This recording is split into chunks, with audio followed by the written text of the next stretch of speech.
What happens when anger meets calm? When frustration clashes with understanding?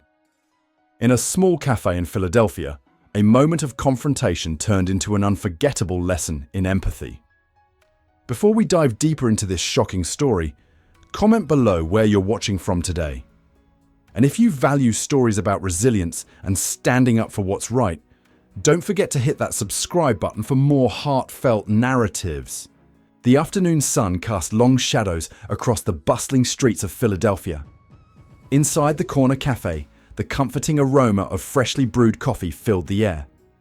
The soft clinking of cups and low hum of conversation created an inviting atmosphere, a brief escape from the city's rush. Barron Trump, now a towering figure in his late teens, sat quietly at a corner table near the window. Dressed in a plain hoodie and jeans, he blended into the crowd, his tall frame slightly hunched over a thick book. He wasn't there to attract attention. He had come for peace, a moment away from the noise of the world. But peace was not what the universe had planned. The calm shattered when a sharp voice cut through the cafe's gentle buzz. "You think you're better than the rest of us?" Heads turned. Conversations halted. A man in his late 40s stood a few feet from Barron's table. His weathered face, framed by unkempt hair, twisted with frustration. He wasn't dressed poorly, but his clothes had the unmistakable wear of someone familiar with hard times. Barron froze. Not out of fear, but surprise. This wasn't how quiet afternoons were supposed to unfold. "Got everything handed to you on a silver platter, huh?" the man continued, voice trembling with anger. "Do you even know what it's like to struggle?" The cafe fell into uneasy silence. The barista behind the counter hesitated, her hand hovering near the phone. Patrons exchanged anxious glances, unsure whether to intervene or stay silent. But Barron's reaction was nothing like they expected. He closed his book, slowly, deliberately, and looked up, his expression calm. "Sir," he said quietly, "I'm not sure what's upset you, but maybe we could talk about it." The man scoffed. "Talk? What could you possibly say that someone like me would want to hear?" The tension in the room thickened. Yet Barron didn't flinch. Instead, he leaned back in his chair, posture relaxed but attentive. "Please," he said, gesturing to the empty chair across from him. "Sit down." The unexpected offer seemed to knock the wind out of the man's anger. He stood there, fist clenched, glaring down at Barron. For a heartbeat, the man seemed caught between fight and flight. His anger had met an immovable force, not in aggression, but in quiet resilience. Then, slowly, almost begrudgingly, he grabbed the back of the empty chair and dragged it across the floor, the legs screeching against the tile. He dropped into the seat, arms crossed, jaw tight. "Fine," he muttered. "You want to hear about the real world? I'll tell you." The cafe held its breath as the man spoke. His words, once sharp with anger, softened into raw vulnerability. "I had a job, a good one. Worked at the plant for 15 years, paid my mortgage, put food on the table, thought I'd made it." His gaze dropped to the table, fingers tracing the grain of the wood. Then, they shut it down. Just like that. Hundreds of us left with nothing but empty promises. His voice cracked. "Tried to hold it together. For my wife, my kids. Worked odd jobs, anything I could find. But when you're barely scraping by, it doesn't take much to break you. My wife, she left. Took the kids. Said she couldn't live like this anymore." Silence hung heavy. Even the barista had stopped pretending to wipe the counter, her eyes glossy with unshed tears. The man exhaled sharply, bitterness etched into every line of his face. "And then I see someone like you," he said, voice rising again, "sitting here with your fancy clothes, reading like you don't have a care in the world. It makes me mad. Because no matter what I do, I'll never have what you have." Barron didn't rush to respond.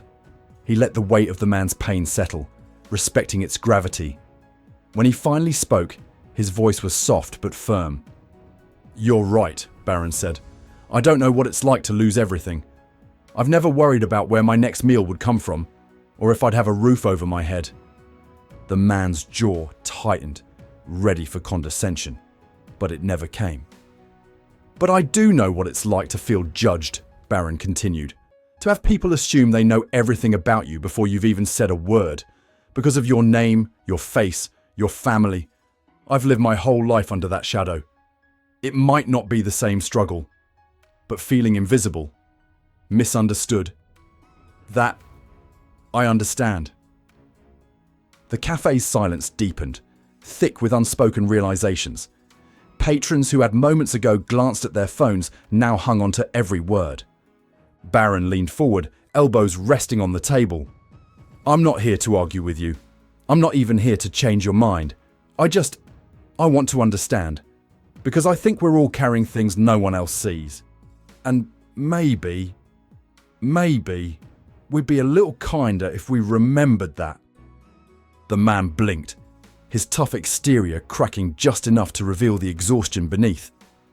He rubbed the back of his neck, glancing around the cafe, and finally back at Barron. You're not what I expected, he muttered, almost reluctantly. The cafe exhaled, as if the entire room had been holding its breath. The barista smiled faintly, returning to her work. A couple at the window exchanged glances, their expressions softening. But the real surprise? It wasn't what Barron said. It was what the man did next. He stood, smoothing his worn shirt, and extended a hand across the table. I'm sorry, he said, voice thick with emotion, for judging you before I even knew you. Barron smiled, genuine, unguarded. He clasped the man's hand firmly. And I'm sorry if I ever gave you a reason to feel that way. The handshake lingered. Not just a gesture, but an unspoken truce. When the man finally pulled away, his shoulders seemed lighter, the weight of anger replaced by something quieter, acceptance, maybe even hope. He glanced around the cafe, cheeks flushing as he realized how many eyes were on him. I think I owe everyone here an apology too, he said, voice carrying across the room. I came in here mad, but this kid, he reminded me that sometimes you just need to listen. The cafe erupted in quiet applause, not loud, not showy, but heartfelt. The man nodded once, visibly moved, and made his way to the door. He paused, looking back at Barron. Thank you, he said simply, and then he was gone. What remained wasn't just relief, it was reflection. Strangers exchanged warm smiles. Conversations resumed, but with a different energy. Softer, kinder. Barron returned to his book, his tea now cold, but the moment lingered. A woman from a nearby table, likely in her 60s, approached, eyes kind. Young man, she said softly, what you did back there, it was remarkable. You didn't have to listen, but you did. And I think you reminded all of us. Sometimes kindness really is all it takes. Barron nodded, humble. Thank you, ma'am. I think we all just want to be heard. If this story touched your heart, share it with someone who might need a reminder that empathy can change everything. And don't forget to hit that subscribe button for more powerful stories that remind us why understanding matters, even when it's the hardest choice to make.